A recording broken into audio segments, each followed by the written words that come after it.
আর এরই সঙ্গে ভারতে কূটনৈতিক চালে উপমহাদেশে কার্যত একঘরে পাকিস্তান। নভেম্বরে ইসলামাবাদে সার্ক সম্মেলন ইতিমধ্যে বয়কট করার ডাক দিয়েছে ভারত। এই সম্মেলনে যোগ না দেওয়ার সিদ্ধান্ত ঘোষণা করেছে আফগানিস্তান, বাংলাদেশ এবং ভুটানও।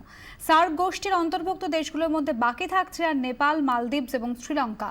ভারত সহ একাধিক দেশ বয়কট করা ইসলামাবাদে সার্ক শীর্ষ সম্মেলন কার্যত ভেস্তে যাওয়ার পথে। প্রশ্ন উঠছে, কূটনীতির এই দাওয়াইয়ে কি আদৌ দমবে পাকিস্তান? নভেম্বরে ইসলামাবাদে সার্ক সম্মেলন, সেই সার্ক সম্মেলন ইতিমধ্যে বয়কট করেছে ভারত। এবারে সার্ক সম্মেলনের চেয়ার দেশ নেপাল, তাদের সিদ্ধান্তের কথা ভারত ইতিমধ্যেই জানিয়ে দিয়েছে নেপালকে। সার্ক সম্মেলন বয়কটের এই সিদ্ধান্ত ভারত পাক সম্পর্কের সাম্প্রতিক টানাপোড়েনে নিঃসন্দেহে নতুন মাত্রা যোগ করেছে। আউটলুক পত্রিকার ফরেন এডিটর প্রণয় শর্মা এই মুহূর্তে আমার সঙ্গে টেলিফোন লাইনে রয়েছেন। কোনো একটা দেশ শীর্ষ সম্মেলনে, সার্ক শীর্ষ সম্মেলনে যোগ না দেওয়ার সিদ্ধান্ত নিলেই সেটা সেই শীর্ষ সম্মেলন বাতিল হয়ে যায়, সার্কের সনদ তাই বলছে।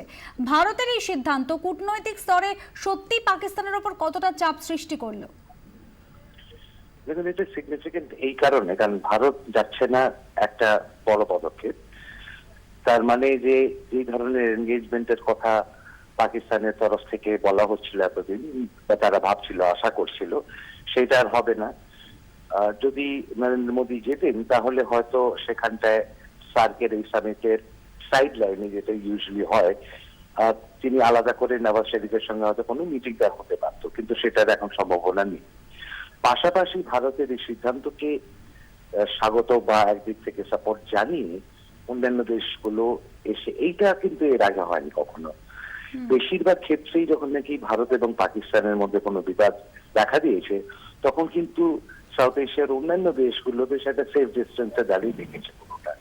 এই প্রথম আমরা দেখতে পাচ্ছি যে তারাও কিন্তু ভারতের পিছনে র্যালি করছে এবং তারা প্রত্যেকেই বলার চেষ্টা করছে যে পাকিস্তান যে ধরনের পলিসি তারা এখনো চালিয়ে যাচ্ছে, এইগুলো যদি চালিয়ে যায় তাহলে কিন্তু সামিটের যেটা স্পিরিট, যে কোঅপারেশনের দরকার প্রত্যেকে, আমরা সম্মিলিতভাবে কাজ করতে পারলে এগিয়ে যাওয়ার বা প্রোগ্রেসের চান্স রয়েছে, সেটা হচ্ছে না। সুতরাং একদিকে নিঃসন্দেহে সেখানে পাকিস্তানের উপর চাপ সৃষ্টি হচ্ছে। ধন্যবাদ মিস্টার শর্মা।